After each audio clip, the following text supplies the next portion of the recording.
আত্মীয়তার সম্পর্ক রক্ষা করা, যেহেতু সিলাতুল আরহাম বলেছি, তাতে বলেছি প্রথম প্রাধান্য পাবে মা, তারপরে পিতা, তারপরে ভাই বোন, তারপরে সন্তান, তারপরে চাচা ফুফু খালা মামা, তারা স্ত্রীও আপনার আত্মীয়, যেটা ওই বক্তব্যে বলা হয়নি, বা রক্তের সাথে যাদের সম্পর্ক নাই, কিন্তু স্ত্রী আপনার অনেক কাছের আত্মীয়, এবং স্ত্রীরও হক রয়েছে।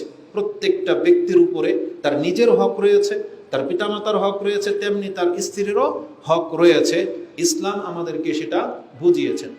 আল্লাহ সুবহানাহু ওয়া তাআলা প্রত্যেককে আপন আপন মর্যাদা দিয়েছেন। স্ত্রীদের ক্ষেত্রে আমাদের কি শিক্ষা দেওয়া হয়েছে? রাসূলুল্লাহ সাল্লাল্লাহু আলাইহি ওয়াসাল্লাম একজন সাহাবী সম্পর্কে জানতে পারলেন যে তিনি রাতভর কিয়াম করে বিছানায় যায় না, আর দিনে সিয়াম পালন করে। তার মানে স্ত্রীর প্রয়োজনই হয় না। একজন ব্যক্তি যদি দিনে সিয়াম পালন করে, তাহলে সে মেহমানদারি কিভাবে করবে? তার বাসায় কোনো মেহমান আসতেই চাইবে না, কারণ জানে তারা সিয়াম। সে অন্য কোনো সাংগঠনিক কাজ করতেই পারবে না, কারণ সে সিয়াম অবস্থায় আছে। রাসূলুল্লাহ সাল্লাল্লাহু আলাইহি ওয়াসাল্লাম এমন একজন সাহাবী সম্পর্কে জানতে পারলেন, আর তার নাম হচ্ছে আব্দুল ইবনে আমর ইবনুল আস। এই আব্দুল ইবনে আমর ইবনুল আস তিনি এতটা পরহেজগার ব্যক্তি ছিলেন যে সে কন্টিনিউ রাতে তাহাজ্জুদ পড়ে বিছানায় যায় না, আর দিনের বেলায় সিয়াম পালন করে কাটিয়ে দেয়। এই খবর যখন রাসূলুল্লাহ সাল্লাল্লাহু আলাইহি ওয়াসাল্লামের কানে গেল, এখন তিনি বললেন, তুমি কেমনটা করো? বলছেন, না জি ইয়া রাসূলুল্লাহ, আমি এমনটা করি। তখন রাসূলুল্লাহ সাল্লাল্লাহু আলাইহি ওয়াসাল্লাম তাকে উপদেশ দিতে গিয়ে বলেছিলেন, ফালা তাফআল, তুমি এমনটা করবে না, যে কন্টিনিউ তুমি সিয়াম রাখবা, সারা জীবন সারা রাত ভরে সালাত পড়বা। ফালা তাফআল, তুমি এমনটা করবে না।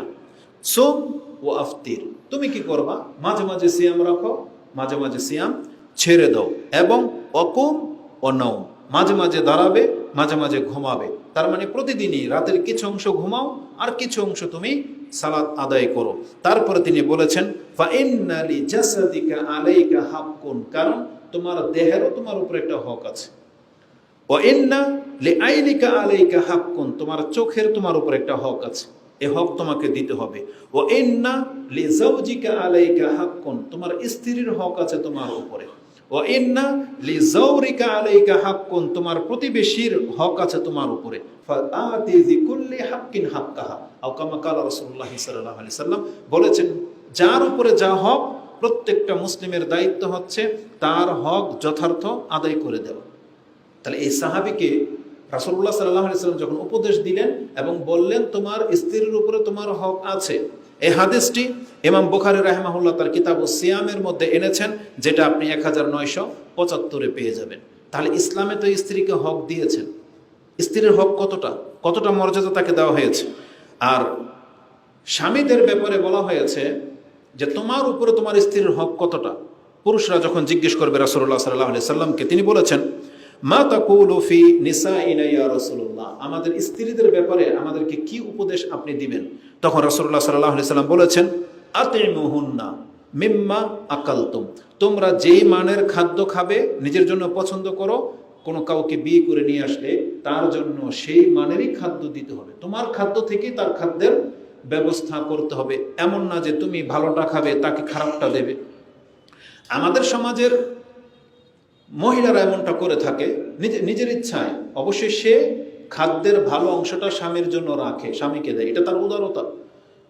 কিন্তু কোনো পুরুষ এমনটা আজ পর্যন্ত করে নাই। তবে জাহিলিয়াতের যুগে সম্ভবত এরকম ছিল যে উচ্ছিষ্টটা বা খারাপটা হয়তো মহিলাদেরকে দিত, কিন্তু ইসলাম তাদেরকে এতটা সম্মানিত করেছেন যে তোমার স্ত্রী তোমার অংশ বিশেষ।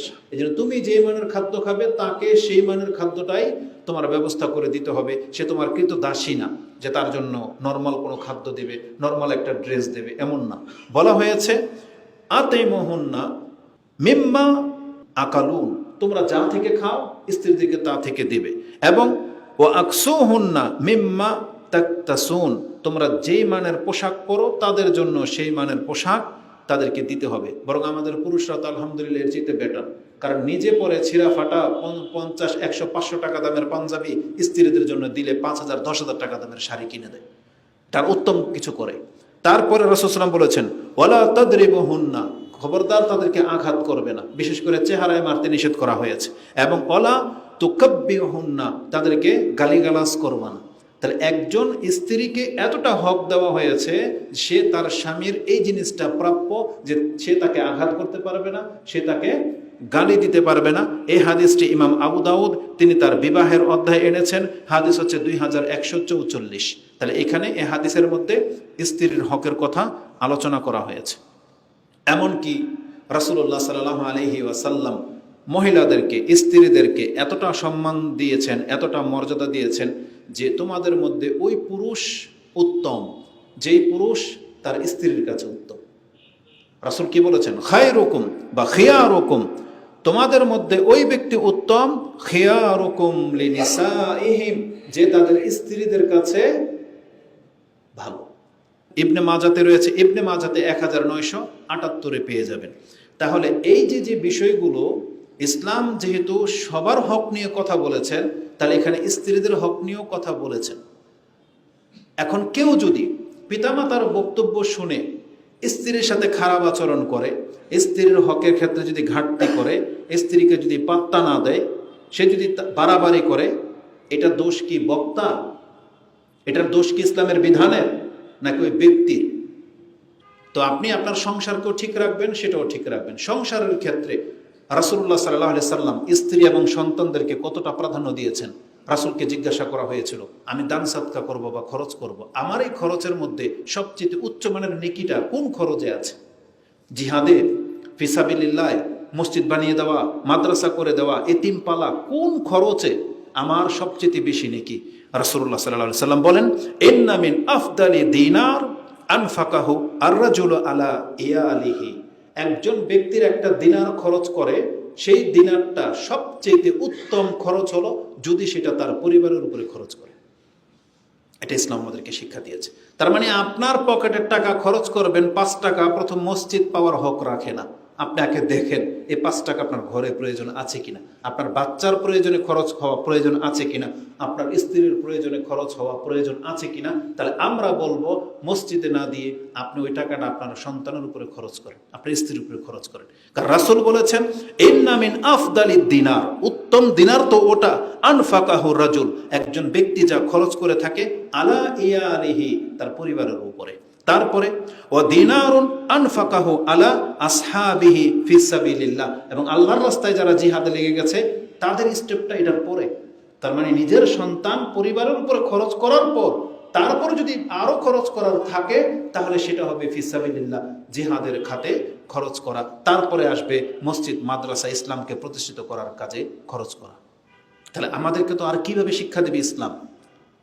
তাহলে সেই সন্তান তো বিভ্রান্ত হওয়ার কথা ছিল না। আদব আল মুফরাদ, ইমাম বুখারী তার আদব আল মুফরাদের মধ্যে এনেছেন, যেটা আপনি 753-তে পেয়ে যাবেন।